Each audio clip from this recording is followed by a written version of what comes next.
Hello. Hello, hello, hello. As you probably know from the title, this is another book-themed ASMR video. It's kind of an ongoing series of sorts on my channel where I talk about books that I've read, books that I am planning on reading, and sometimes some audiobooks. I love making these videos, and I was very surprised to see that my last book video was 9 months ago. So this is long overdue. So go ahead, relax. Get comfortable, maybe grab some tea. This will be a soft-spoken, rambly video with some whispers and a lot of book triggers like book tapping, page turning, some reading, things like that. So let's go ahead and get right into it.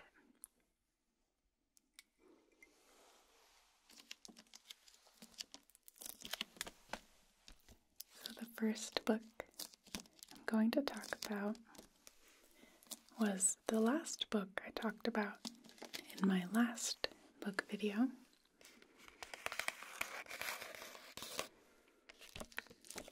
And that is Demon Copperhead by Barbara Kingsolver. So maybe if you've watched my other book videos, you know that Barbara Kingsolver is probably my favorite author. Her other book, The Poisonwood Bible, is one of my favorite books of all time. So I was very excited to read this one because it won a bunch of prizes and is one of the main themes is about poverty in the rural South, Appalachia, in the United States, which is a super interesting theme to me.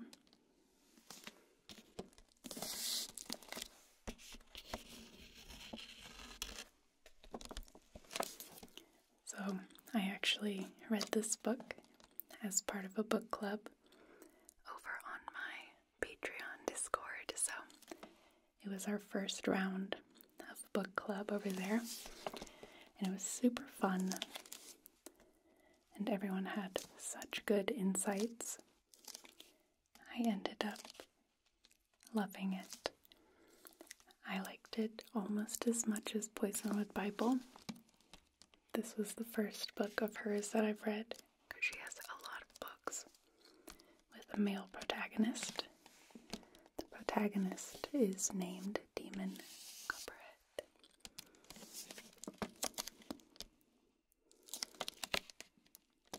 Well, his name is Demon, his nickname. It was so good. I highly recommend you read it.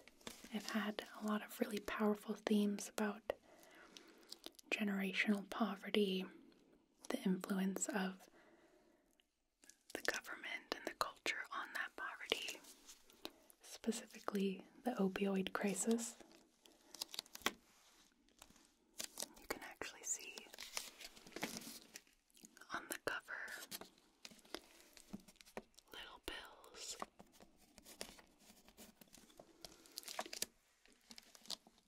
I'm not going to talk too much about this just because I talked about it already in another book video.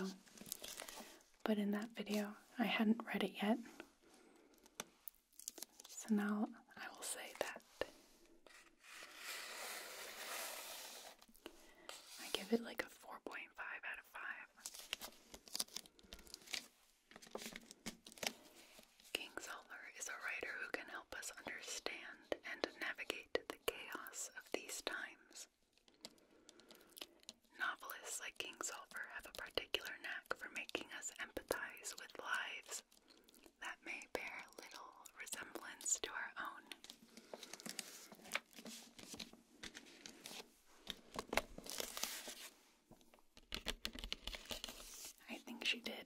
excellent job writing the perspective from a young boy and his growth into teenagehood and adulthood. And every book of hers, you can really tell that she did a lot of research. So, really liked this one. Let's do some page flipping. You can see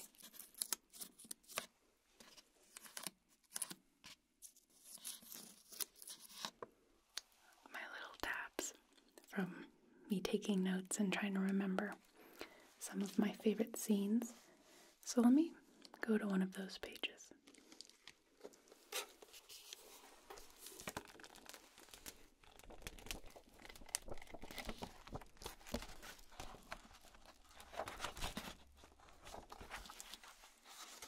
What's an oxy? I'd asked. That November, it was still a shiny new thing. Oxycontin.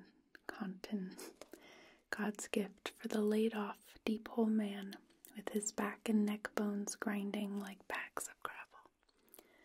For the bent-over lady pulling double shifts at Dollar General with her shot knees and ADHD grandkids to raise by herself. For every football player with some of this or that torn up, and the whole world riding on his getting back in the game. This was our deliverance. The tree was shaken, and yes, we did eat of the apple.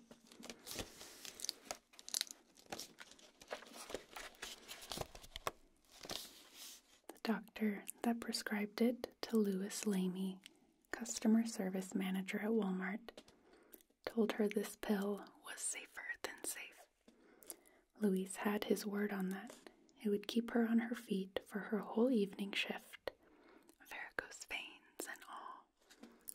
And if that wasn't one of God's miracles, then you tell me what is. And if a coworker on aisle 19 needs some of the same, whether she borrows them legit or maybe on the sly from out of your purse in the break room, what is a miracle that gets spread around, if not more miracle? The first to fall in any war are forgotten. No love gets lost over one person's reckless mistake. Only after it's a mountain of bodies bagged do we think to raise a flag and call the mistake by a different name.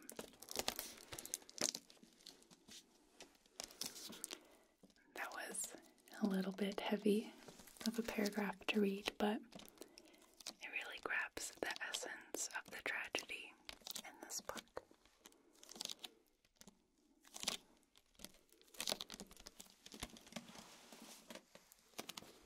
And here are some of the reasons why I have not posted a book video in a while. And that's because I am trying to read more books in Spanish.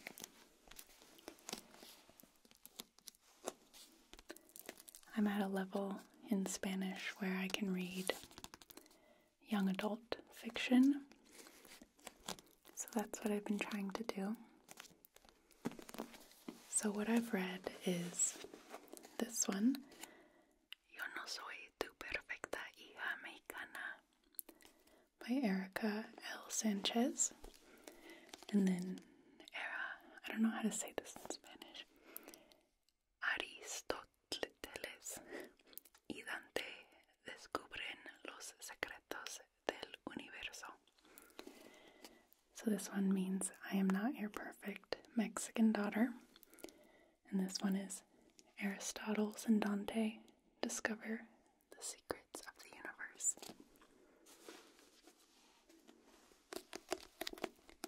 So these were both originally, I believe, written in English. And they were both massive successes in the young adult literature space.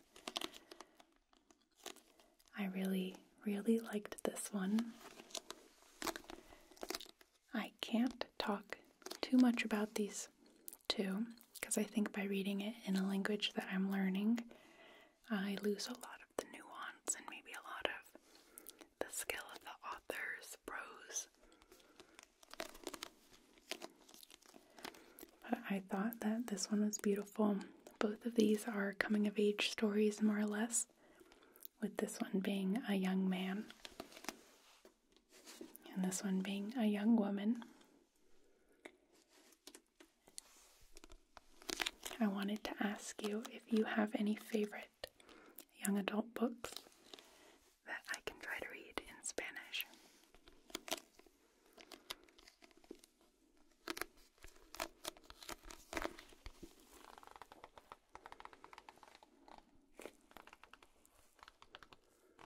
It's really refreshing to read a young adult book.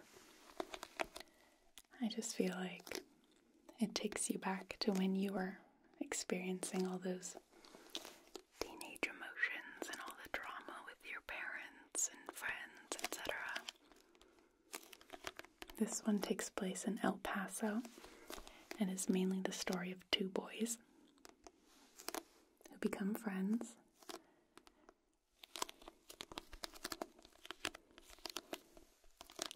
But yeah, I really enjoyed this one. I think I enjoyed this one a little more, and that might be because as a woman, I related more to her adolescence, the character in the book.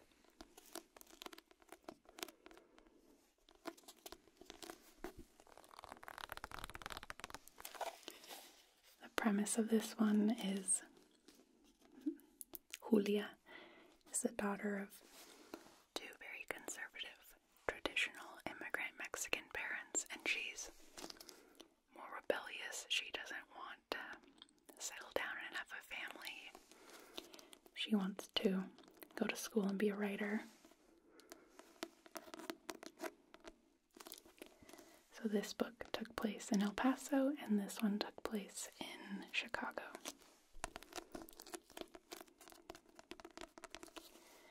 So it's hard for me to recommend you to read either of these, except that I know that they are very popular in English and very highly acclaimed. And if you happen to be also practicing Spanish, this one was a little easier to read than this one. But yes, if you have a young adult book recommendation, I would love to hear about it.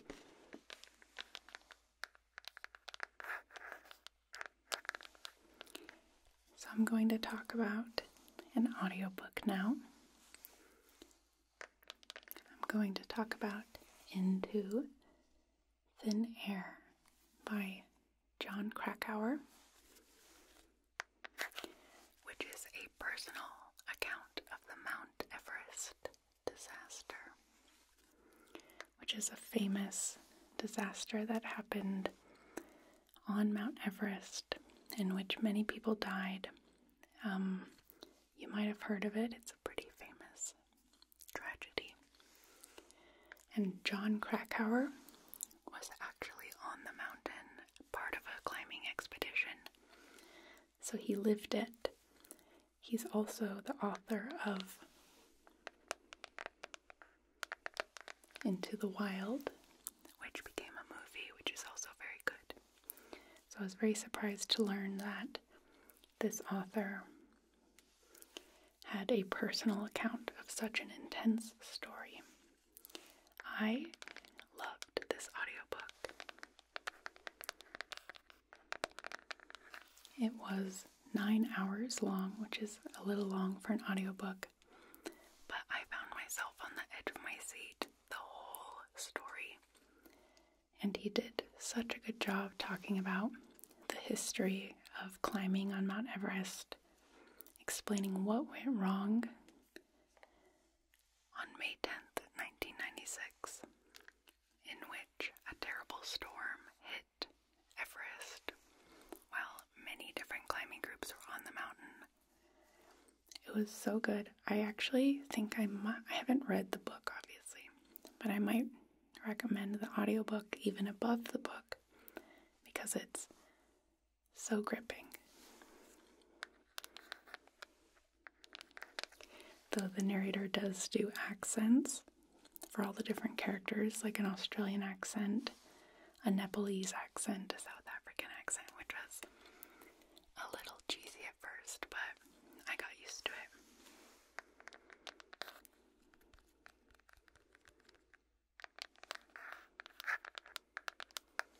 So yeah, I really, really liked this. I think I'm going to recommend it to anybody who likes, it's not quite a horror, it's more like a thriller, especially for outdoor mountaineering type backgrounds.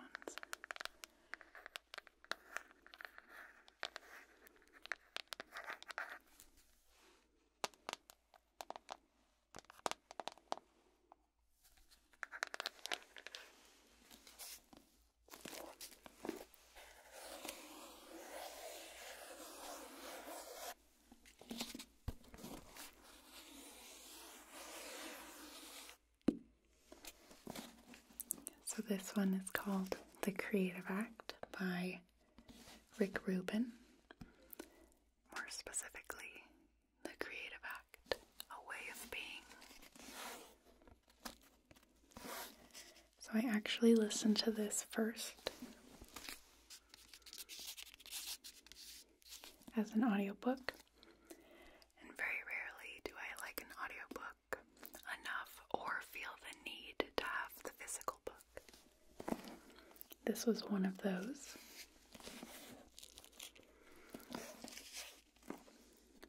Let me try to explain it. Rick Rubin, as far as I know, is a very famous producer of music. And he wrote a book on his life philosophies and how to encourage a creative mind. How to come up with new ideas. It's basically all about creating. As an artist, I went out and bought this book because there were several parts of it that I wanted to reread, memorize, study, reference. Some of it is a little cheesy. He sometimes errs on the side of being very spiritual and in a non-religious way.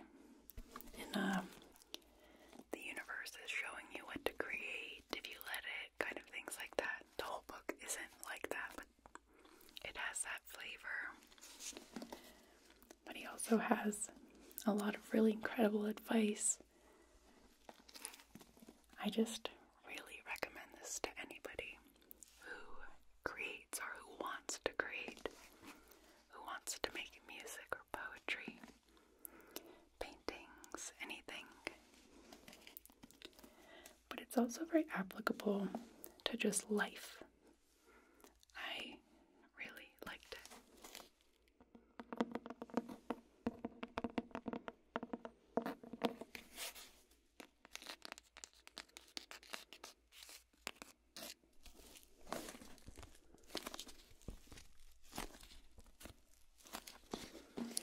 Let's read a bit.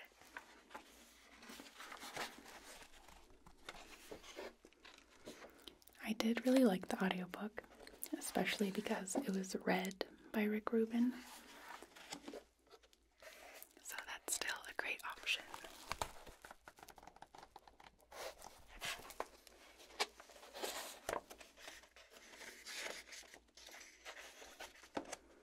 Holding every rule as breakable is a healthy way to live as an artist. It loosens constraints that promote a predictable sameness in our working methods. As you get further along in your career, a consistency may develop that's of less interest over time. Your work can start to feel like a job or a responsibility. So it's helpful to notice if you've been working with the same palette of colors all along. Start the next project by scrapping the palette. The uncertainty that results can be a thrilling and scary proposition.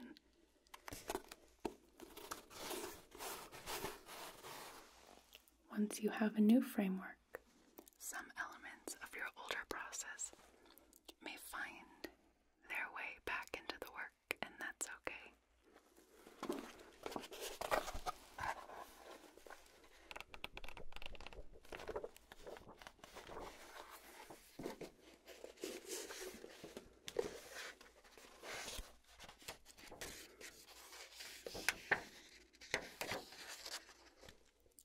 Much of the artistic process involves ignoring rules, letting go of rules, undermining rules, and rooting out rules that we didn't know we were following. There is also a place for imposing rules, for using rules as a tool to define a given project.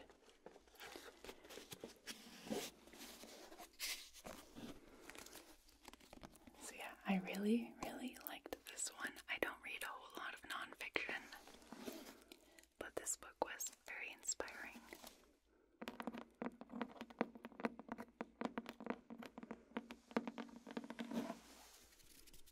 Okay, now we're going to talk about two books that I have on my to-be read that I am very excited to read, especially this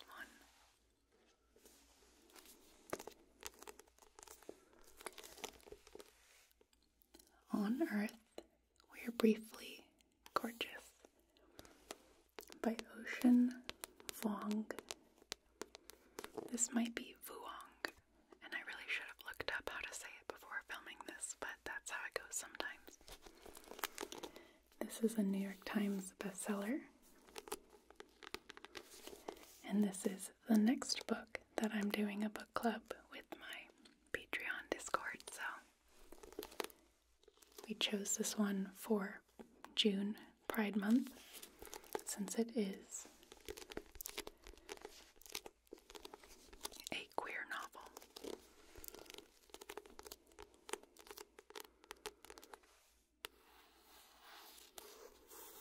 And it's also very short, so I'm hoping I can read this pretty quickly.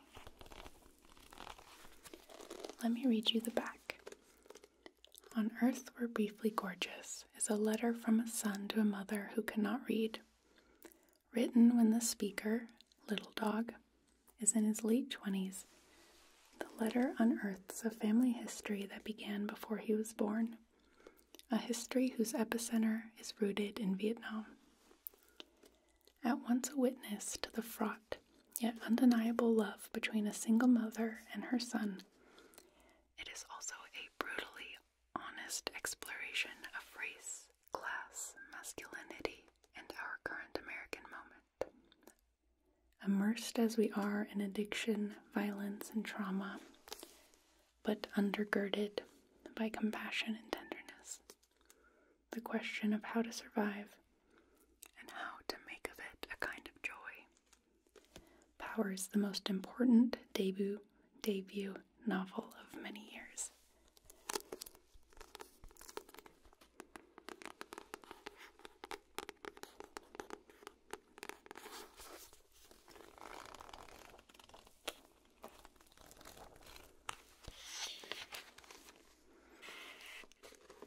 I don't want to read any because I don't want to spoil myself. I've heard really good things about this author, but I have not read any of his books.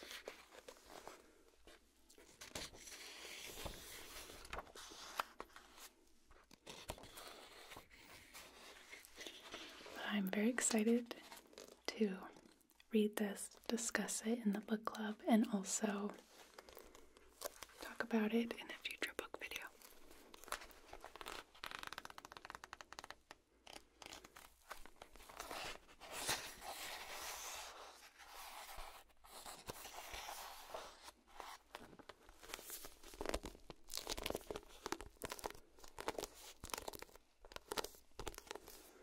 I thought this quote on the back was interesting. Vuong has taken the English he acquired with difficulty and not only made it his own, he's made it better. I love reading books by people whose second language is English. I think sometimes they do beautiful and really interesting, unorthodox things with their writing.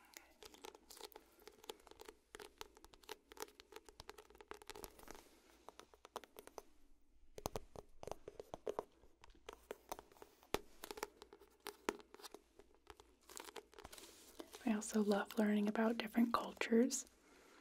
So anything I learn about Vietnam and the Vietnamese culture will be super interesting to me.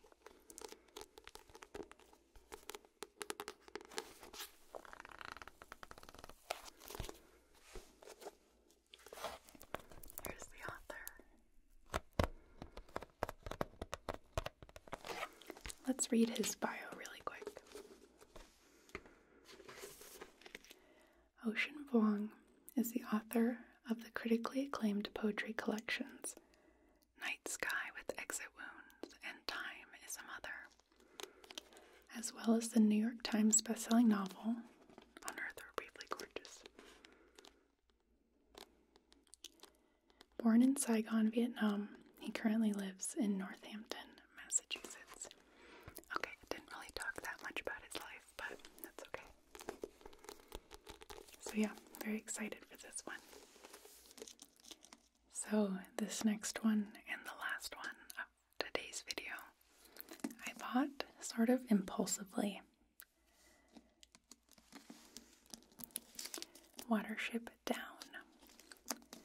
I have such a long backlog of books that I need to read, but I have always wanted to read this. So I don't know that much about it. I know that it's from the perspective of rabbits, but I believe it's a pretty serious young adult's book. Here's the author, Richard Adams. So let's read the synopsis. Set in the once idyllic rural landscape of the south of England, Watership Down follows a band of very special creatures on their flight from the intrusion of man and the certain destruction of their home. Led by the doughty Hazel and his oracular brother Fiver, they journey forth from their native Sandalford Warren through the harrowing trials posed by predators, hostile warrens, and worse, to a promised land known to them only as Watership Down. Did you know that they had made a cartoon based on this book? But very famous, I think in the 80s maybe. And very famously, it's like a strangely gory and serious cartoon animated movie that apparently traumatized a lot of children, me included. I've never seen the full movie, but I've seen clips of it, and I saw clips of it when I was a kid, and it scared me. There's a famous quote from this book, and it's what made me decide to impulsively get it. Let me find that quote and then read it to you. Okay, I found it. So this is addressed to rabbits, and it's a quote from the book. All the world will be your enemy, prince with 1,000 enemies, and whenever they catch you, they will kill you. But first, they must catch you, digger, listener, runner, prince with the swift warning. Be cunning and full of tricks, and your people will never be destroyed. I just thought that was a really beautiful quote, and it made me excited about this author's prose. So, I am very excited to read this book.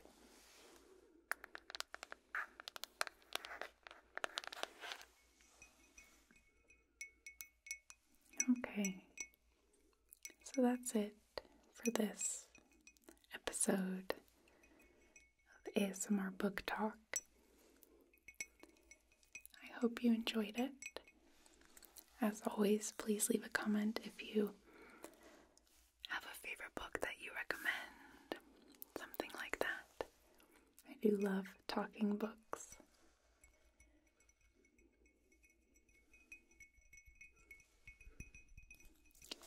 I'll be honest with you, I haven't been reading that much lately. I've been very busy. I've been traveling, especially since the last book video I did. But hopefully I can get back in the swing of things.